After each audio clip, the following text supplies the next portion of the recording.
விவசாயிகளுக்கு இருக்கிற மிகப்பெரிய ஒரு சவால் என்ன அப்புட்னா, அதாவது இந்த கோமாரி நோய் தான். இந்த கோமாரி நோய் வந்து ஒரு வைரஸ் நோயால வந்து பரவக்கூடியது. அதாவது இந்த ஒரு நோய் வந்து ஒரு தாட்டி வந்து ஒரு மாட்டுக்கு வந்துருச்சு அப்புட்னா, இந்த நோய் வந்து அப்படியே வந்து படிப்படியா வந்து எல்லா மாட்டுக்குமே வந்து பரவும். அதனால ஒரு மாட்டுக்கு வந்து அதாவது கோமாரி நோய் வந்துருச்சு, அதோட அறிகுறி வந்து மாடு வளர்க்குறவங்களுக்கு வந்து தெரிஞ்சிருச்சு அப்புட்னா, அந்த மாட்ட வந்து தனிமைப்படுத்துங்க. அதாவது அந்த மாட்டுக்கும், இன்னொரு மாட்டுக்கும் ஒரு 100 மீட்டர் வந்து இடைவெளி இருக்கிற மாரி அந்த மாட்ட வந்து வச்சுக்கங்க.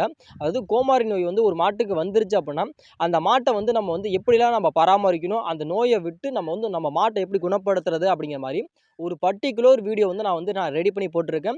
அந்த வீடியோ போய் நீங்க செக் அவுட் பண்ணி பார்த்தீங்க அப்புட்னா, உங்களுக்கு வந்து 100% வந்து யூஸ்ஃபுல்லா வந்து அந்த ஒரு வீடியோ இருக்கும். அந்த வீடியோ போய் நீங்க மறக்காம பாருங்க. அது அந்த ஒரு நோய் வந்துருச்சு அப்புட்னா, அந்த நோயோட விளைவுகள் என்னென்ன இருக்கும், அந்த நோய் வந்துருச்சு அப்புட்னா, அந்த மாட்ட நம்ம எப்படி குணப்படுத்தி, நம்ம எப்படி கொண்டுட்டு வரது அப்படிங்கிற மாரி, ஒரு முழு வீடியோ வந்து நான் ரெடி பண்ணி போட்டுருக்கேன். அந்த வீடியோவ மறக்காம